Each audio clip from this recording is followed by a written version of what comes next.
Hello everyone, I thought I would read you a story, and I've chosen to read a chapter from David Walliams' The World's Worst Children. And I'm going to start with Dribbling Drew. Once upon a time there was a boy named Drew. Drew dribbled a lot. This wasn't just normal everyday dribbling, the odd globule of gob gloop running down your chin. Oh no, this was dribbling on an industrial scale. Here was a boy who could dribble litre upon litre of dribble a day. Now you may wonder why Dribbling Drew dribbled so much. Well, it was because he was an incredibly lazy individual. If he could, he would sleep 24 hours a day, 7 days a week, 365 days a year. And as Drew snoozed, he drooled.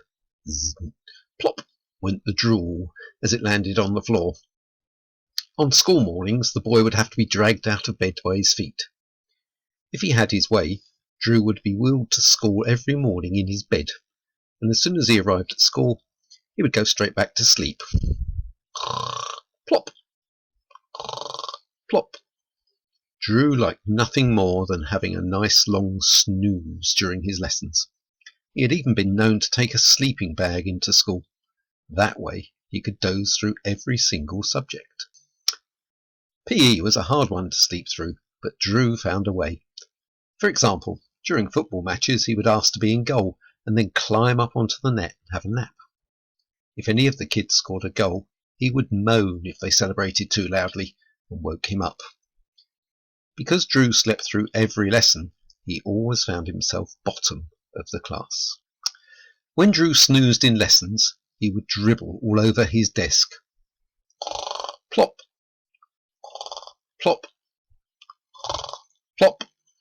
The dribble would trickle down to the floor, where a large puddle of drool would collect. If the lesson was dreaded double history, the dribble would end up as something of a pool. No one knew quite what was in Drew's dribble.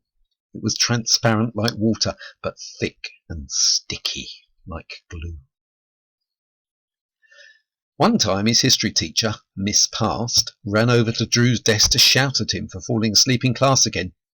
The unfortunate lady slipped on the dribble, shot across the floor and flew straight out of the window. Ah!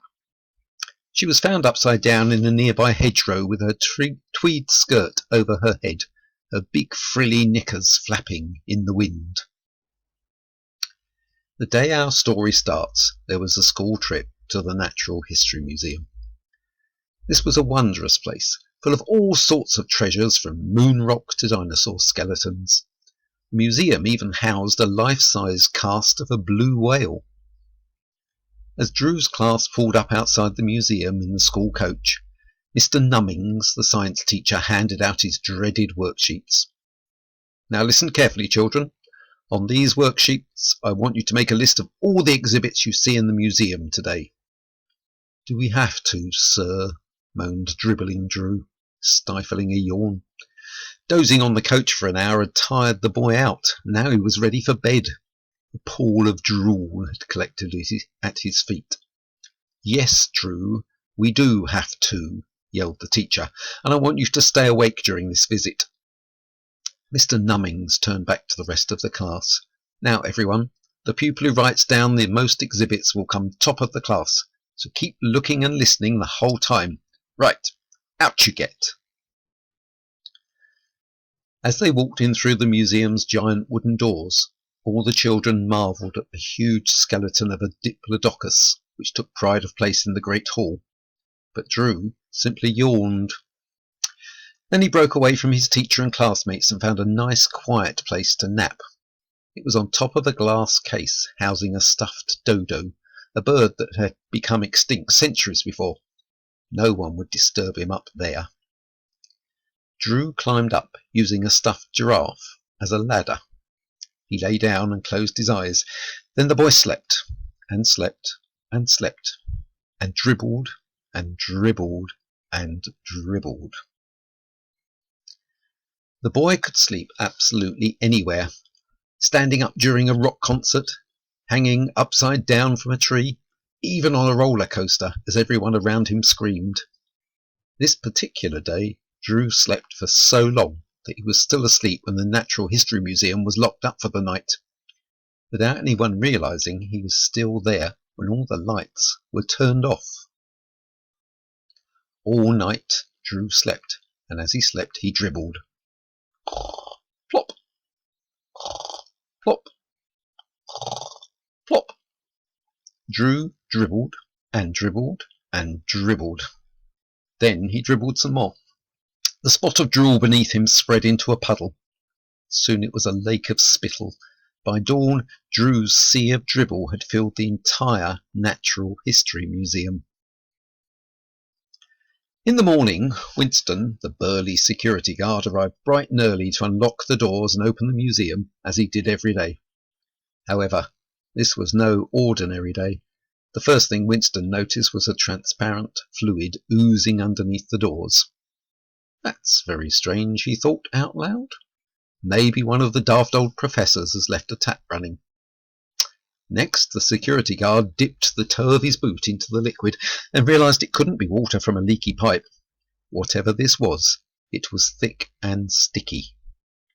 Worried that the museum might have been flooded, Winston flung open the giant wooden doors as fast as he could. Nothing could have prepared Winston for what happened next. Whoosh!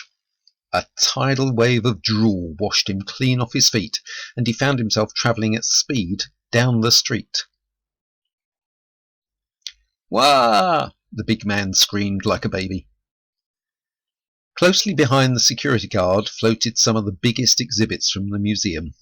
A stuffed polar bear, the life-size cast of the blue whale, even the diplodocus skeleton. They all bobbed along the streets of London on this rushing river of dribble. Atop the glass case that housed the dodo was Drew. In all the commotion, he had finally woken up from his long sleep. As he floated down the road, the flood of his own spittle destroyed everything in its path. Cars, lorries, and even buses were swept off the ground and began bobbing along on the colossal ooze of drool. Drew leaped off the glass case onto the roof of a nearby building. From that safe place, he watched more of the exhibits from the museum pass by. Giant birds' eggs, a stuffed gorilla, a model of an elephant. The boy reached into his blazer pocket. He still had the worksheet his teacher, Mr. Nummings, had given him at the start of the school trip. Drew made a note of everything he saw. Every single exhibit from the museum floated past, and he wrote them all down. Mars rock, a Neanderthal skull, a marble statue of Charles Darwin, a giant squid, a stuffed vulture, an earthquake machine, a model T-Rex. The list went on and on. A seahorse pickled in a jar, a model volcano, a fossil of a prehistoric fish, a spacesuit, a stuffed giraffe, an old lady clinging onto her shopper. Hang on, that's a real old lady. A model of a woolly mammoth. To his credit, Dribbling Drew spent hours listing everything he saw as the gushing river of drool swept all the museum's precious exhibits out to sea. The next day in class, Drew proudly handed in his worksheet to Mr. Nummings. Aside from a few spots of dribble, it was perfect. After looking through all his pupils' work, the science teacher announced the results. I can reveal that the winner with 100% is Drew, said Mr. Nummings. The boy was top of the class for the very first time in his life. Before he was promptly expelled. As a punishment for destroying everything in the Natural History Museum, Drew was put to work there. His job was to reassemble the diplodocus skeleton that had been recovered from the bottom of the sea. He was not to stop until this giant jigsaw was finished. Dribbling Drew didn't get any sleep for the next 10 years. So that's it, the story of Dribbling Drew. I hope you've enjoyed it, and whatever happens, don't fall asleep and start dribbling. Bye.